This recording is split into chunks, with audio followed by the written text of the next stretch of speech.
Good morning and welcome to our City Council workshop this Monday, June 15th, 2026 at 9:00 a.m. Madam Clerk, please call the roll. Councilwoman Morgan? Yes, ma'am. Councilman Pickett? Yes, ma'am. Mayor Martin? Here, ma'am. Councilman Bana? Yes, ma'am. Vice Mayor Caraballo? Here, ma'am. Please stand for the pledge.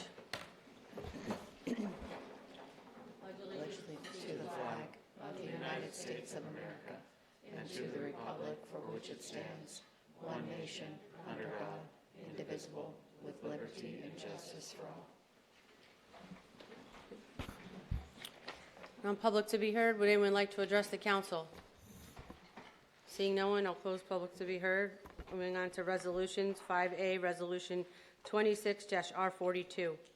A resolution of the City Council of the City of Port St. Lucie, Florida, approving the appointment of one special magistrate upon recommendation and advice of the city attorney. Approval of the agreement governing said appointment, providing for conflict, providing for severability, and providing an effective date. Thank you. Council? Motion to approve Resolution 26-R42. Second. With a motion and a second. All those in favor? Aye. Any opposed? Motion carries.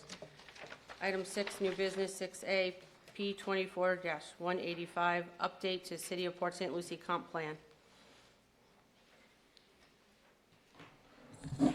Good morning.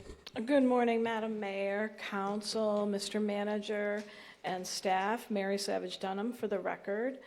We're very excited to be here this morning to have a conversation with the collective council and interested parties about our comprehensive plan update and EAR, which we're going to walk through today in the workshop setting. I want to be clear, this is just a draft document, so we're interested in taking any and all feedback that you may have.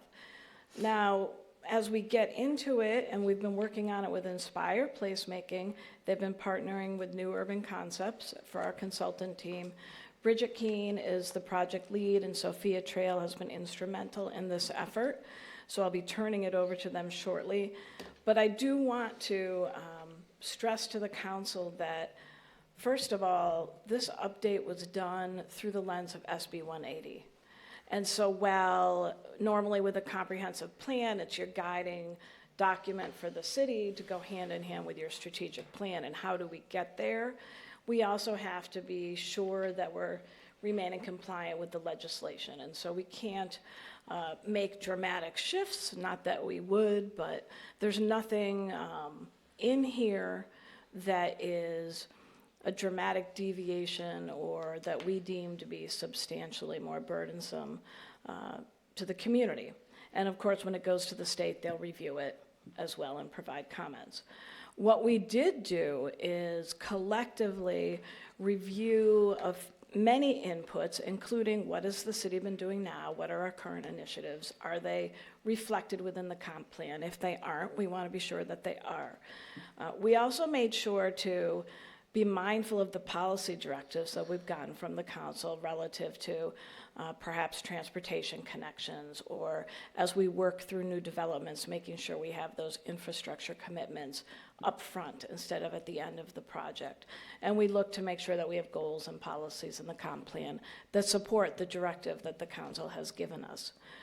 Similarly, we've made some revisions that are supportive of the recommendations that came out of the planning and infrastructure study and the council's directives from that.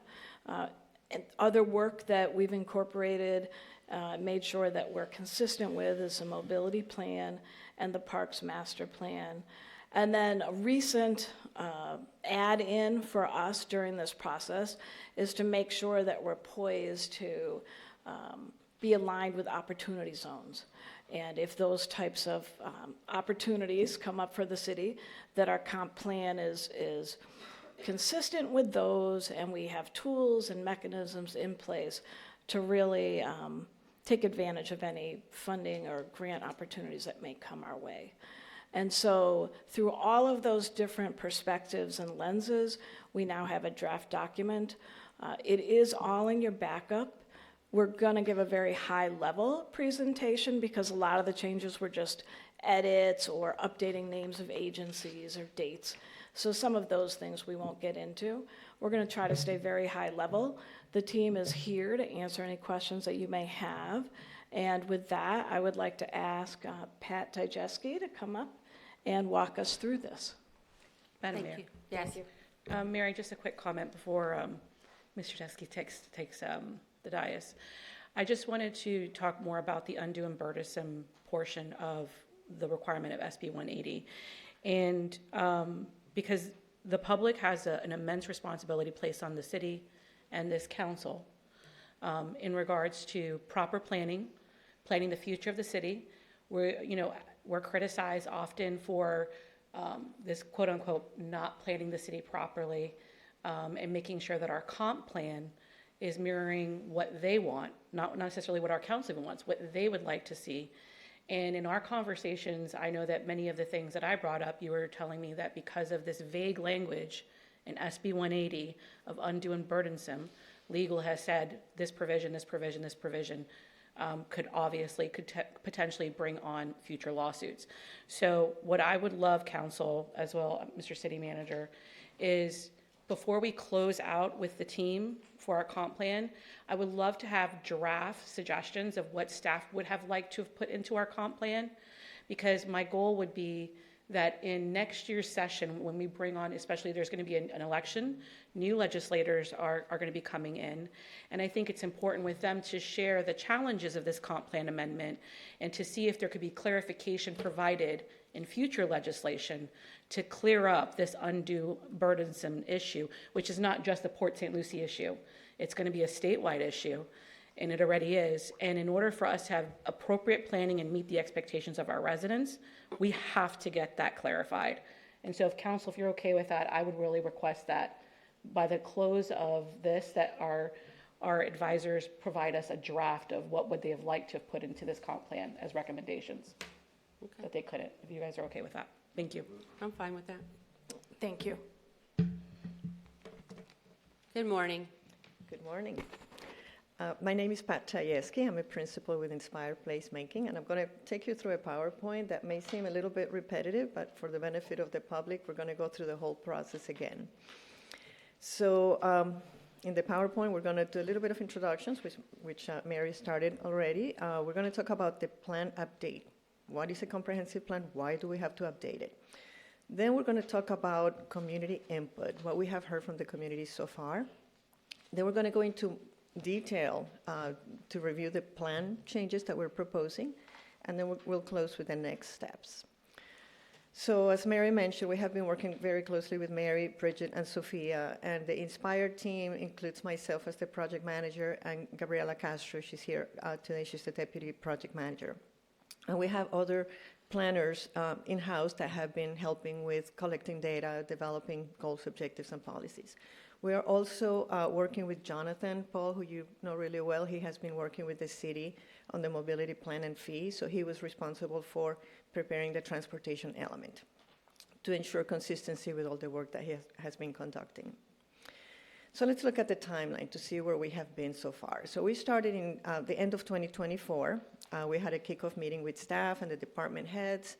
And then we started collecting data and analyzing that data, all the facts and figures related to the city. Then, let me just go this way so we can see this. So just the line above with the colorful shapes, what it shows is that when we did the kickoff, we had some briefings, with the council to get the project started. When we worked on the data and analysis, we had public input. So we had a few public workshops. The series where the first question was, where are we now? So helping the community understand the baseline, where are we starting? The second question that we asked at the second workshop was, where do you want to go? Like in the future of the city, where would you like to be? And then the third question that we asked them was, how do we get there? Because it's very easy to say, I want this, I want this, I want that, but we want to make it in a way that it's doable. So after we completed the data and analysis, we created a document that we called the community vision. It summarizes what the community told us that they wanted to see in the future. Then we started working on the goals, objectives, and policies. And basically, that's the part of the comp plan that gets adopted, and that's the specific direction that you're going to have for the next, I'm going to say 20 years, but we'll talk about that a little bit later. Whenever you review development, that's what you're going to be looking at. And then the unveiling.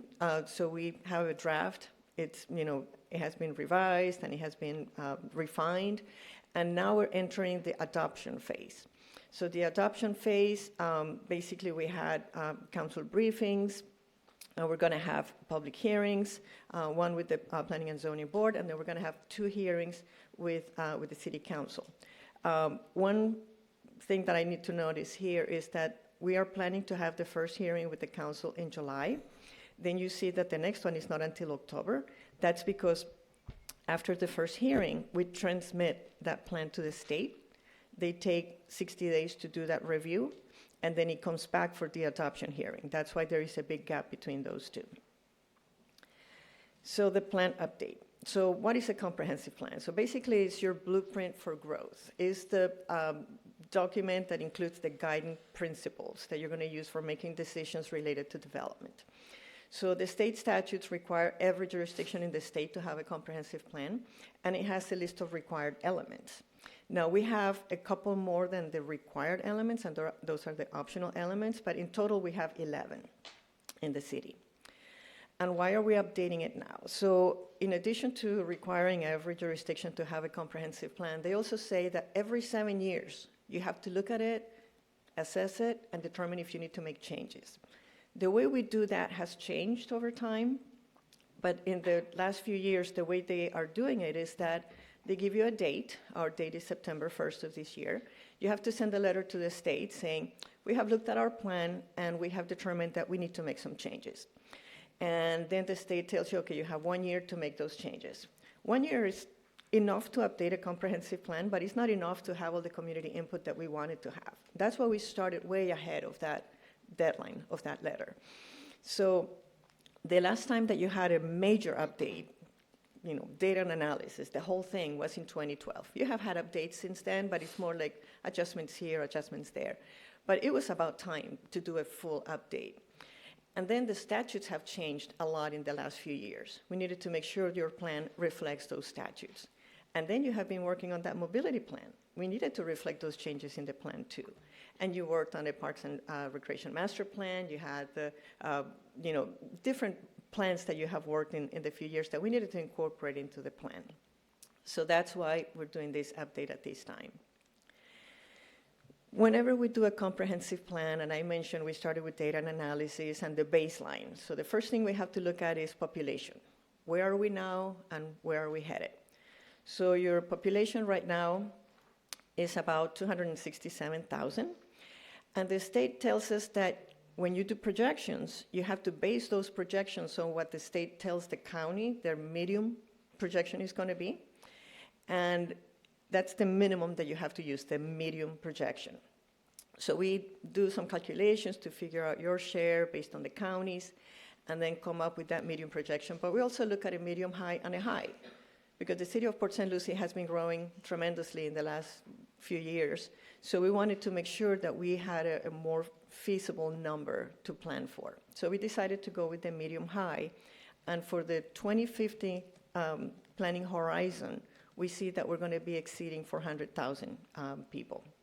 Now, the state requires us to look at a 20-year time frame. 20 years would be 2046. It's kind of like a number. So we decided to just do a 2050 comprehensive plan. So if we look at the difference between today's population and the 2050 population, we see that there's going to be an additional increase of 139,000 people.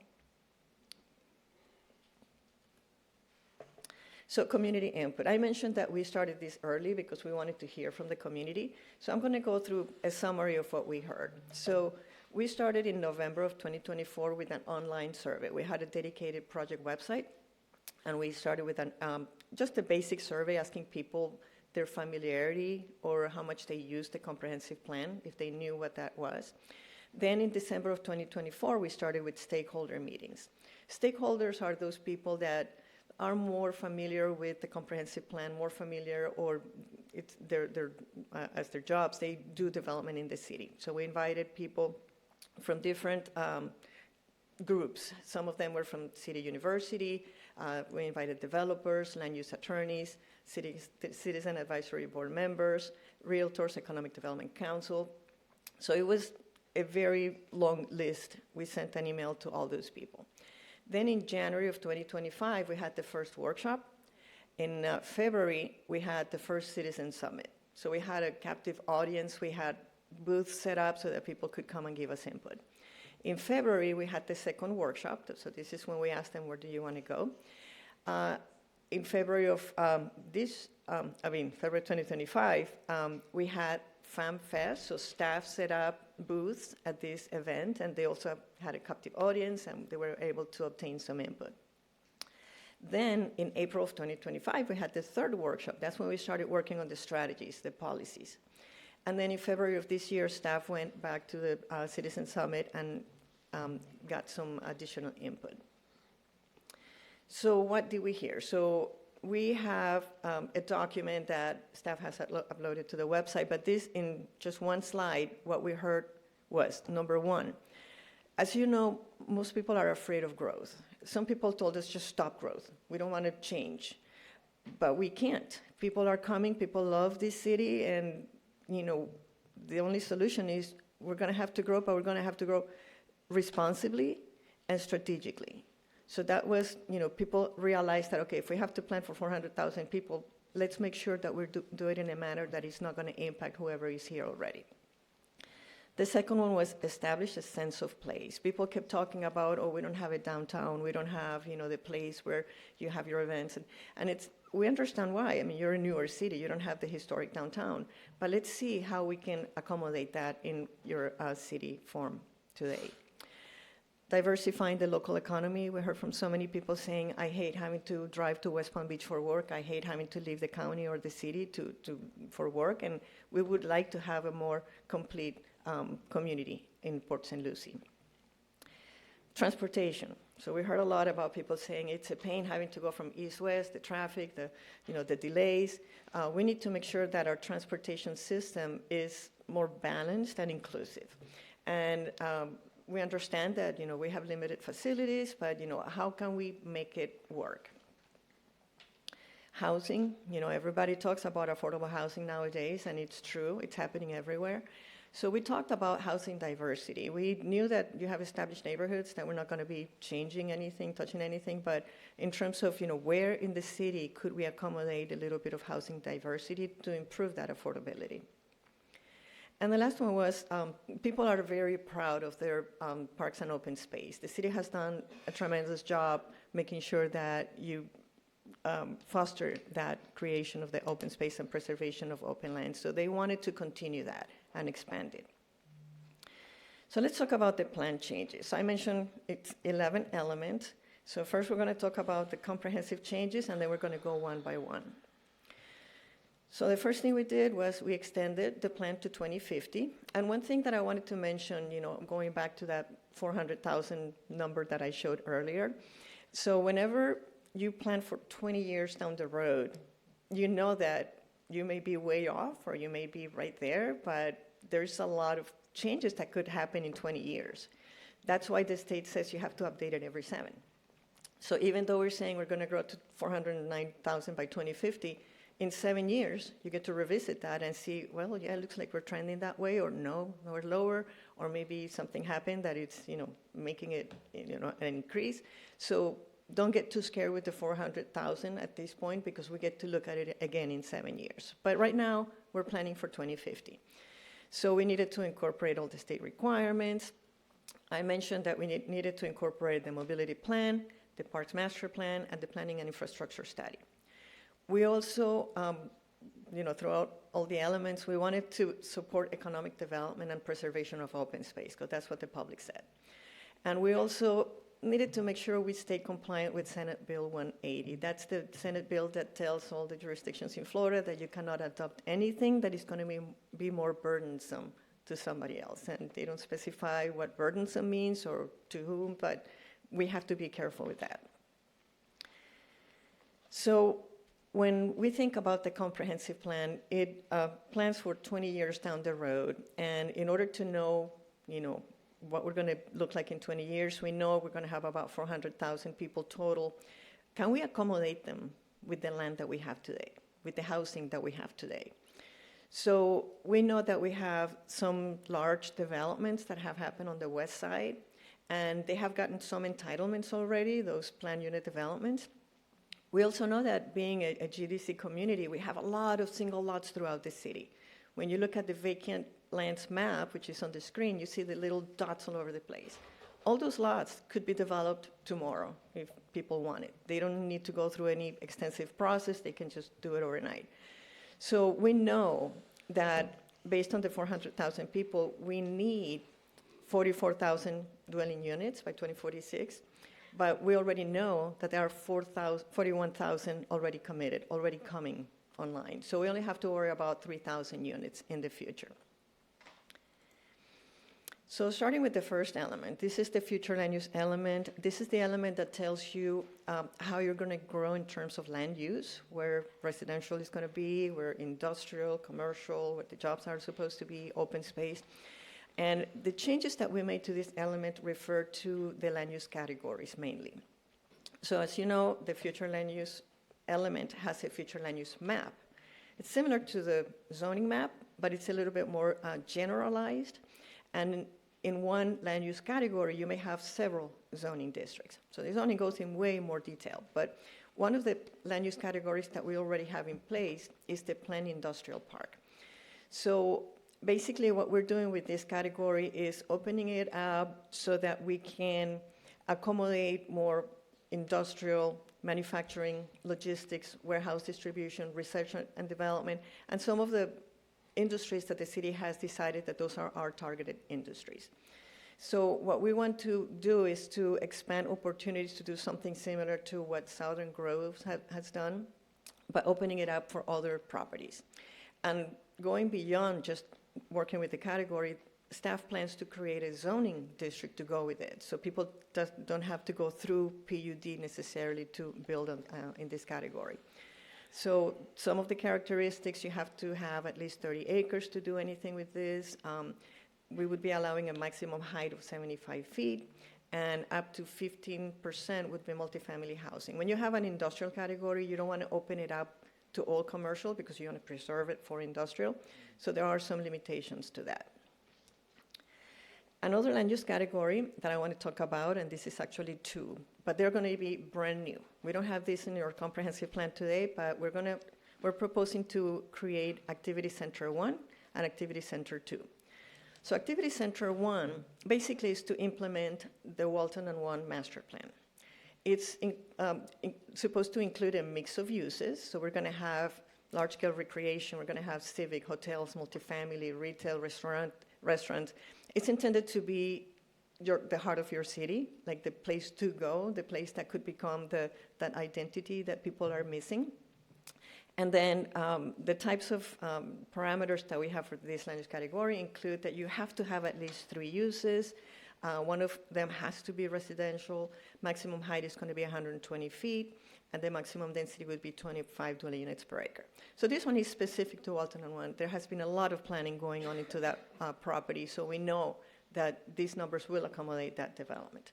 But as we were talking about this category, we thought, well, that has been such a great idea to do that at that location, Walton and US 1. Why can't we expand these to other areas along US 1, along some of these older corridors where you may have underutilized shopping centers, you may have large pieces of land that shouldn't just develop with big boxes, right? So we said, let's create Activity Center number 2. Now, it's not shown on your map, but it is going to be available for anybody who wants to come in, maybe purchase one of these large properties and do another one of these mini town centers. So again, similar to Activity Center 1, it would include residential, commercial, office, some recreation. And the parameters are a little bit lower than the Activity Center 1. So it would be same 3 uses, but 75 feet in height and 15 dwelling units per acre. The next category, the mixed-use category, that one is an existing one, again. What we're doing to this one is expanding it so that it doesn't just require vertical mixed use, meaning, like, for instance, retail at the ground floor and apartments or condos above.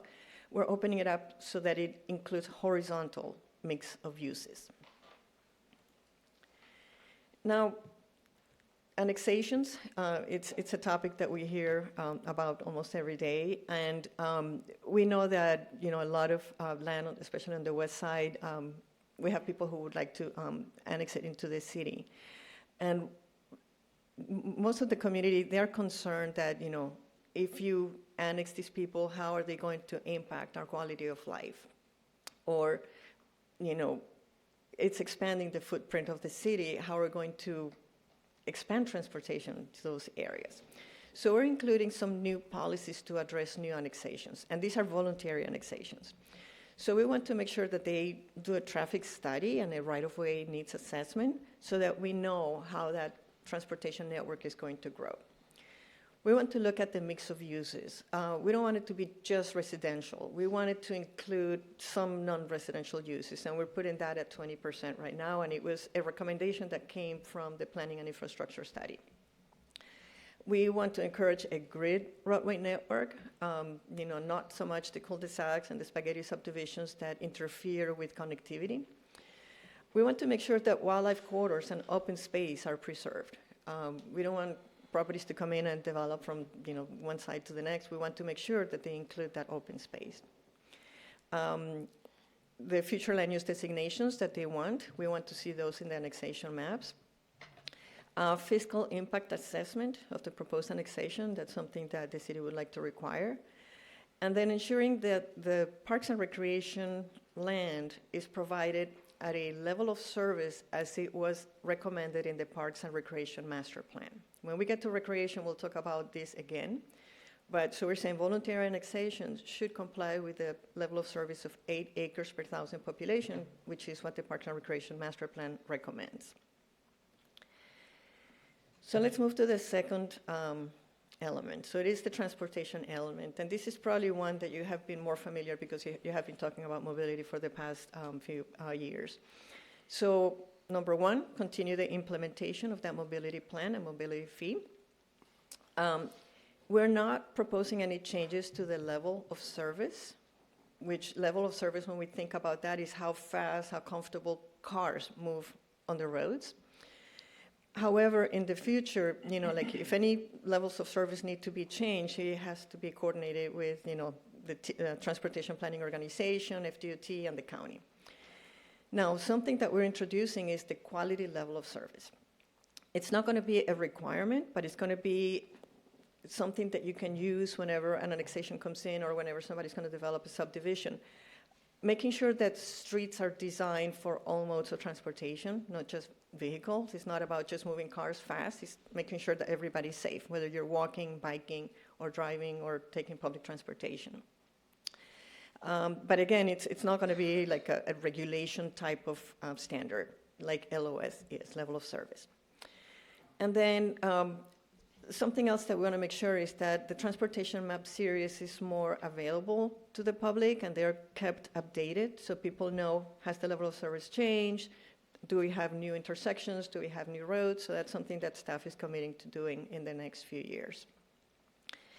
We are proposing a series of new policies. One of them has to do with acquiring property for increased connectivity. When you have a roadway that only extends for a few blocks and then you have development and then goes on the other side, it sends people to roads that are already very busy. So I want to make sure that connectivity is a priority. We have a lot of roads and most of them are constrained. We have development on both sides. We don't have room to put more lanes. So we have to keep that in mind and looking at unique designs to accommodate traffic. Same thing for access management. So there are lots that were created when the city was originally developed or platted, and a lot of those roads have direct access to major roadways. So it's like driveway after driveway after driveway, trying to figure out unique ways to address that. Including multimodal design in residential roadways, and increasing the accessibility of the public to public transportation. Moving to the next element. So this is housing. The purpose of the housing element is, number one, to let people know whether we're going to have enough housing units to accommodate that projection. And number two, to address the affordability of housing. How are we going to figure out the problem that we're living now. So just as we were working on the comprehensive plan, the city was working with a consultant and a grant to do a housing study. So we took a lot of the recommendations that came from that study and incorporated them into the comprehensive plan. One of them is a system of bonuses and incentives. We did not implement it in this comprehensive plan, but it's something that needs to be looked into, and it may require changes to your plan later on. So the idea is that we cannot say, hey, you developer, you're going to give us 20% of your units as affordable.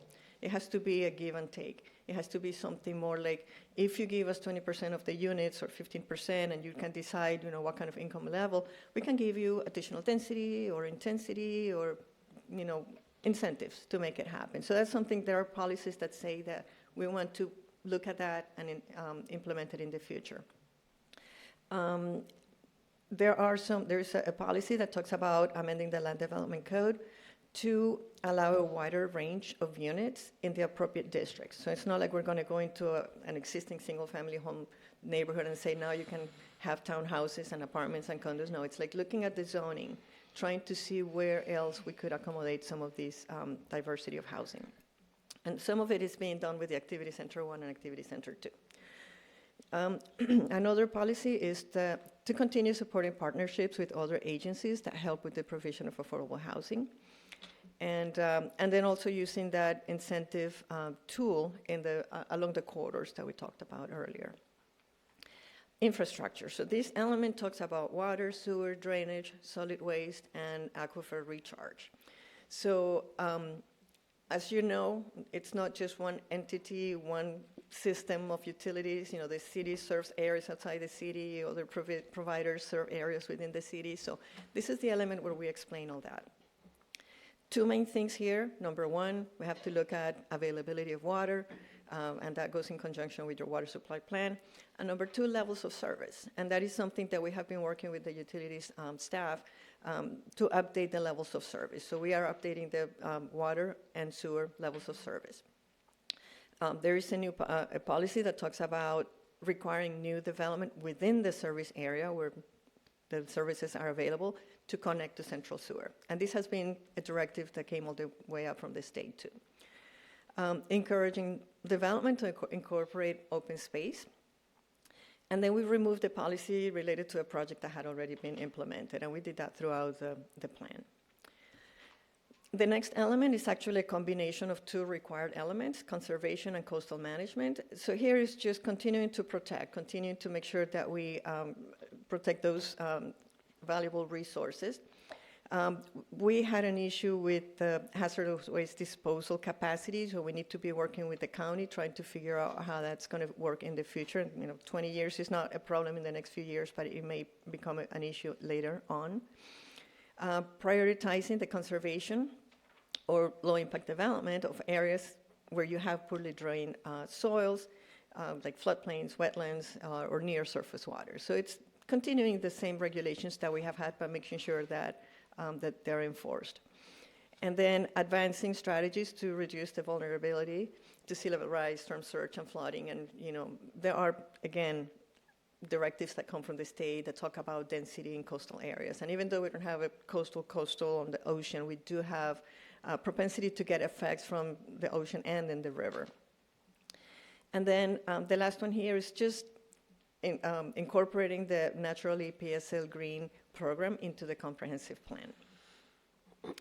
Intergovernmental coordination, we're almost done. So this is the element where you talk about how you cannot do it all by yourselves. Even though the city is responsible to their citizens, they have to work with regional agencies to make sure we get it all done together. St. Lucie County, school board, regional state agencies. And of course, we had some recommendations from the planning and infrastructure study related to that were incorporated here. Recreation and open space. This is making sure you have parks and recreational facilities. And in the comprehensive plan, because it's a big picture type of document, we don't talk about whether we have soccer fields or basketball courts. We talk about acres and types of parks, whether it's a neighborhood park, community park, or regional park. So we incorporated some of the recommendations from the Parks and Recreation Master Plan. We removed some outdated language related to dedication of park sites by the GDC, and then added policies to seek funding for conservation, and looking into a wayfinding and signage program. I mentioned earlier something about level of service for parks related to annexations. So our current level of service is 5 acres of park per 1,000 population. This is one of those items related to Senate Bill 180, like we could have gone to 8 based on the Parks and Recreation Master Plan, but guess what? That could have translated into something more burdensome for people. With the 5 acres per 1,000 that we have today, we have enough parks to serve the population, and including some of the already planned parks, to serve population through the planning horizon. Economic development. So this one includes some overlap with the other elements because they all relate to helping people be able to live in a sustainable community that has the jobs that they need. So the main priority, and it has always been like that for the city, is protecting industrial and commercial from conversion to residential. Promoting infill development and redevelopment. Supporting those employment corridors, and that's why we're expanding that PIP land use category. Continuing to use that targeted industries list to attract jobs to the city, establishing industry clusters in the city, and then, of course, providing continued support to workforce and small business development. Capital improvements, it's one of the last elements. It's about how we're going to pay for any improvements that came out from this comprehensive plan. This is where we restate all the levels of service, because this is where we know if you continue using this level of service for park, we're going to be okay. If you use this level of service for water, those improvements that we talked about are going to be adequate for the next few years. So this is where we put it all together, basically. Public schools is not a required element by the state, but it's something that the city has had for many years and feel that it's important to coordinate with the school district on the provision of schools. So we don't get a lot into the details that the school plan will get into. Basically, what we do here is coordination in terms of location of schools and coordination related to the growth of the population. Property rights is the last one. It was an element that was adopted not too long ago as a directive from the state. Basically, it says we're not going to interfere with people's private property rights, and we're not making any changes to this element. So next step. So what happens after this? So we have a hearing with the Planning and Zoning Board later on, but then we're going to come back in front of the council on July 13. That's going to be your first hearing, the transmittal hearing. That's when you make a motion to send it to the state. And then the hearing for the actual adoption is planned to be sometime in October. When the state looks at it, they may give us comments, suggestions, and then we may have to make some changes, and then we'll bring those changes to you in October. And then the website is still active if anybody wants to look at the schedule, information related to the board, and that's the address to the website and the QR code. And that's all I have. If you have any questions, Gabby and I are ready to take notes and answers, give answers. Well, thank you so much for the presentation. Comments, questions? Go ahead.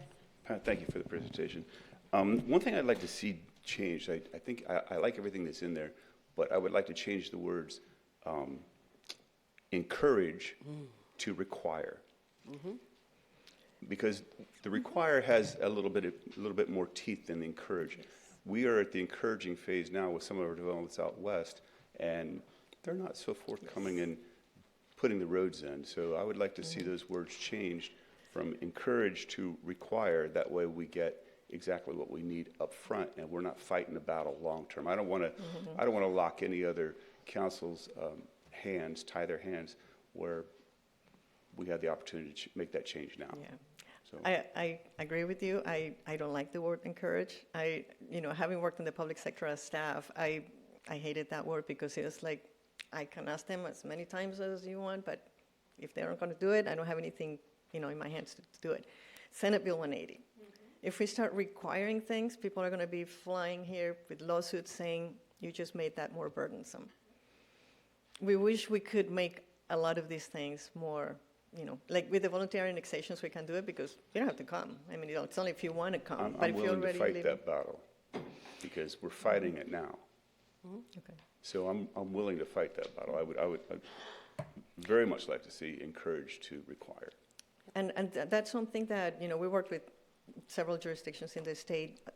We have seen different positions. Some communities are like, we don't care. We're going to do it that way. Let the attorneys handle that. Other communities have said, no, we don't want to get into a lawsuit. Let's leave it that way. So it's a directive that we can get from the council. If you want to start changing those words to required, we can certainly do that. I'm not sure how everybody else feels, but for me, I would like to see it changed. Thank So, you. To your point, as we were going through this, I wrote the same thing down. I also, in my one-on-ones, said I did not like encourage. These are related to voluntary annexations. We cannot go back on what was done in the past and have the infrastructure go in based on trip counts and, rooftops. Those are all baked in. We can't make those changes, but this is where we can make the biggest change and the biggest impact. And I agree with Councilman Pickett. And I'm willing to fight that battle as well, because we have to talk about dealing with making sure we're providing for our existing residents. And if someone wants to come in and do a voluntary annexation of any kind and we have to go through that process, you are going to put the infrastructure in first. Martin County does it with their new development, the new field development that's out there. They had to put the infrastructure in first as they were allowing the rooftops. So I agree with you 100%.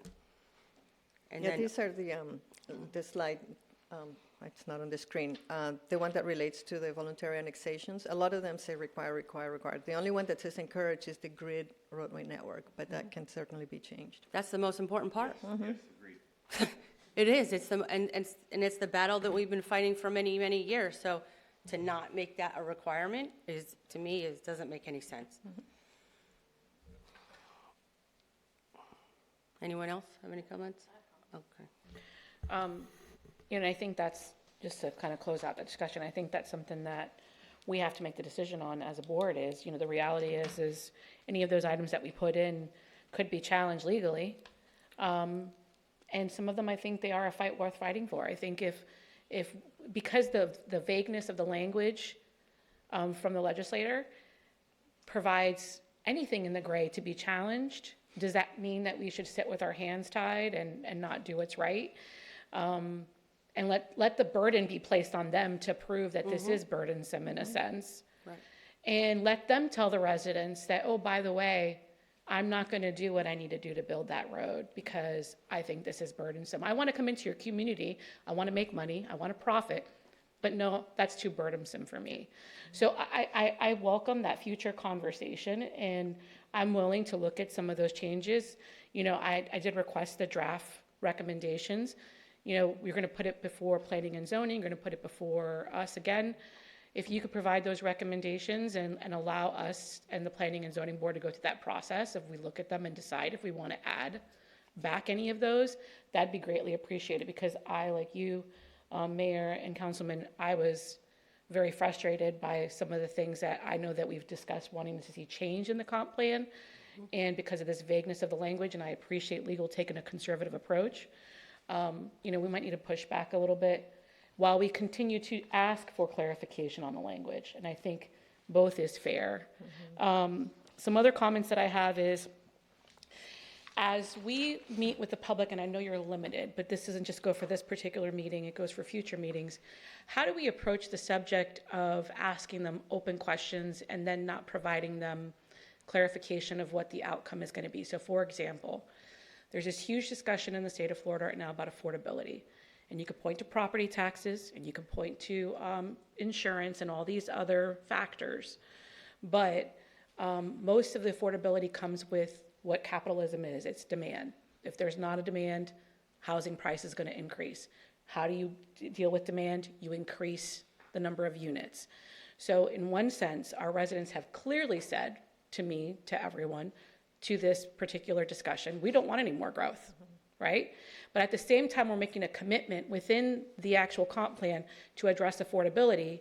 And the only way to address affordability is by increased density, as you just said. So first of all, how are we having that conversation with the public as we're going through these exercises? I wasn't there, so are we telling them, hey, you don't want any more growth? By the way, that's going to require density, and maybe asking the question for affordability, if it requires more density, are you willing to grow to help affordability? I mean, are we asking those questions, or are we just asking them a blank question of what do you want? I'm just wondering. No, we had educational sessions explaining, the alternatives. And I remember being at one of those tables when we were talking about the strategies. And it was like, I don't want to see, apartments in my neighborhood. It's like, they don't have to be in your neighborhood. Let's talk about the Activity Center 1, Activity Center 2. Would you have a problem if a shopping center that's been vacant for a while turns into a mixed-use development with apartments or condos or, something smaller than a single-family home? Would you have a problem with that? And a lot of people started realizing that, that's an alternative. That's fine. Or even the annexations when they come in. People's problems typically is like, not in my neighborhood. I don't want to see it where I live. And yes, it's going to make traffic worse because that's the other fear. Going to bring more people, going to bring more houses, traffic is going to get worse. That's why we have to look at mobility. There is only so much we can do with cars. At that point, you have to transition to, some people are going to have to use the bicycle, some people are going to have to walk, and some people will have to be using public transportation. That's how cities grow. But like what you were saying, we cannot stop growth. Yeah, and I think well, first of all, we're entitled. So I want to make sure that's clarified too. When we say we're going to grow strategically, that's, I think, future annexations, if that comes into play or not. But the reality is that we're entitled. So we're going to grow based upon the fact that we have requirements that we have to fulfill. Mm-hmm. But I think the further discussion on affordability and understanding, for example, Port St. Lucie, unlike the 411 cities, has very little commercial and industrial space. So the truth and the reality of us saying this is never going to be in your backyard if you want to have affordability is kind of like saying, well, we don't really have a lot of land unless we were to annex. And so I just think that there's been a lot of discussions about affordability right now that I think we're all dealing with. And I just feel like we're not looking at the entire picture of what that actually looks like. And I know that I have fought, and I know many of us have fought for ensuring that we're not growing any more than we need to legally grow. To preserve the integrity of Port St. Lucie, but that does come at a tremendous cost of what affordability looks like in our city. And I think that discussion is fair as we continue to have the discussion with the public. A couple other points, and then I'll shut up. The other one is, do we transmit, I know we transmit to the state, but then once we complete the process, do we provide copies to the county and to the TPO? And it's because I know we're planning on having follow-up discussions with the county. So I just want to make sure that we have that conversation. Like when it's transmitted, when they it's get done. copies too. And then when it's adopted. And good, the reason why is because when we have our follow-up meeting, I really want to discuss, Mr. City Manager, if the council is up to it, I would like for consideration for council to discuss the comp plan with them. Because again, you said voluntary annexations. It's my hope we don't ever have to annex, ever, right? But what the challenge is that no matter what, that border means nothing. Whether it's county border, city border, it means nothing. And if what's going on across the border is not meeting the service level, it's going to impact you. It's going to impact our city. Meaning if growth isn't actually addressed, transportation's not addressed, guess whose roads are going to be damaged because of that? Ours. And so I think the county and the board that we have currently is actively looking at how do they ensure that they're dealing with their obligations and developers. But whether or not annexation comes, it's my hope we can partner with the county to make sure our comp plans and our visions of that regional transportation network are as close as possible, whenever possible. So I really want to see that. And then the last thing is 2.7.16, which is the connectivity and the future acquisition.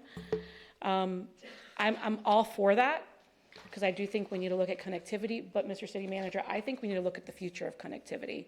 I know people are talking flying cars and stuff like that. I don't want to stick my head in the sand, but that stuff will come faster than what we believe.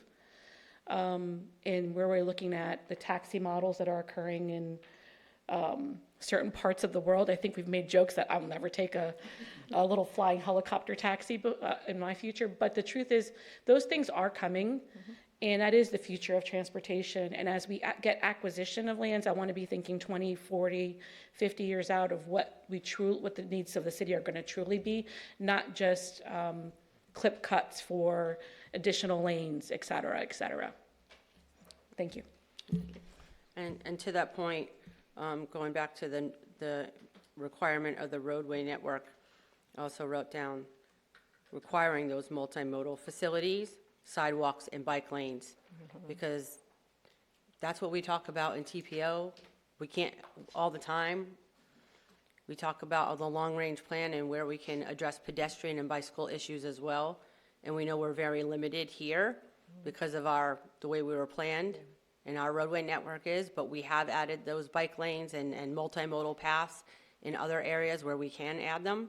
And so if we're going to be requiring a roadway network, we need to make sure that we require those other facilities as well.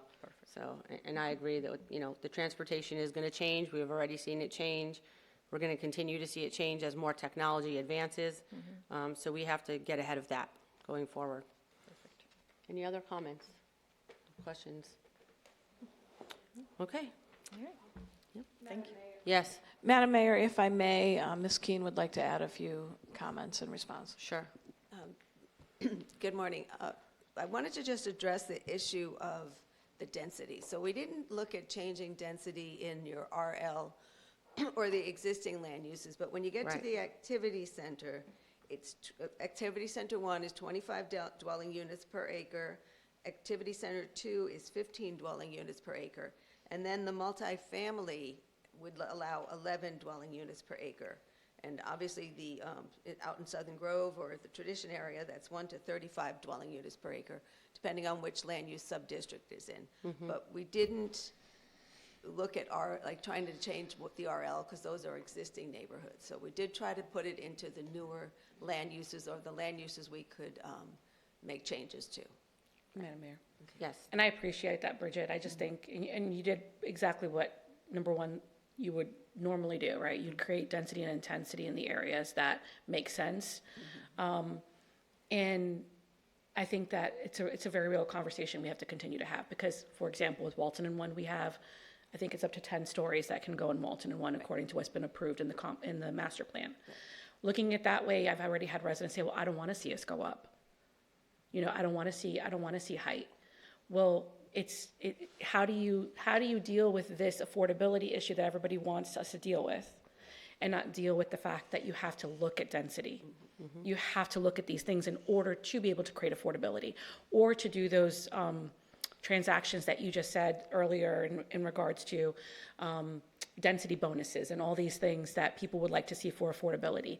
There is a seesaw. There is a balance. It's not all. It's not nothing. It's got to be something in between. And I just think as we continue having the conversation, we have to be honest with the residents. If you want affordability, we're doing everything we can as a board to keep, for example, taxes as low as possible on our residents. But affordability goes way beyond the discussion that we're having. It goes to how many units do you have, and the more that you have, the less things are, the cheaper things are, because there's more product out there for people to purchase. And that's with anything, right? That's with anything. If you go to the dollar store, you see 100 of those $1 things, that's a lot cheaper than buying something that's a little bit less harder to find. That's just the way the nature works of the beast. And I want to make sure that we're honest in those conversations. And then once we run out of land, because not every piece of land is going to be able to do that. Our industrial land in Southern Grove isn't going to be able to do multifamily residential on top of it unless it's specifically prescribed for that. But you're not going to be able to put it on top of Tamco. No. So there's very limited land that we have to be able to make this approach. Then what's next? And I think if people don't want to grow, which I lived in my city my whole life, I don't want to grow, then we have to look at what the cost and effect of that is. It might mean that things are more expensive here. So I just want to have the conversation. No, I understood, sure. well, and to the point, we had a planning and infrastructure study, and it distinctly showed us what that would look like in terms of cost, right? If we don't make considerations for, potential growth in the future, right? It showed us distinctly that. So we have to be really mindful of that going forward. And then also, with regard to the affordability and the density, we did specifically designate the Walton in one area for that. But we do not have policies in place as to what that looks like for potential incentives. So instead of saying considering, we should be getting those policies in place now. We should be having those discussions now so that as Walton in one continues the redevelopment, we're ready to go. So when the multifamily aspect comes in as part of that master plan, yeah, here we go. We already have what our policies are, and it has to fit this mold. Obviously, there may need to be some flexibility because it hasn't been done yet, right? And there's all different variables. But unless we put some base policies in place, it's going to be, trying to figure it out and starting from scratch. Let's not do that. Other cities have done it. Let's get some base policies in place, and then we can go from there. Because if we don't do it now, it's going to hit us, and then we're going to be going backwards a little bit. And I don't want that. I don't think any of us want that. We want to get ahead of the game. We want to be ahead of the game with this. Because it's going to come. It's just a matter of time. Anything else? All right. Thank you. We'll go on to item 6B. Request for attorney-client session with the City Council to discuss pending litigation in the matter of ACR Acquisition LLC for City of Port St. Lucie, case number 2025-CA-001165. Is there a motion? Second. I have a motion and a second. All those in favor? Aye. Any opposed? Motion carries. 6C, request attorney-client session with the City Council to discuss pending litigation in the matter of ACR Acquisition LLC and Lewis, Longman, and Walker for City of Port St. Lucie, case number 2025-CA-001355. Is there a motion? Motion to approve. Second. I have a motion and a second. All those in favor? Aye. Any opposed? Motion carries. All right, if we have nothing else, we're adjourned.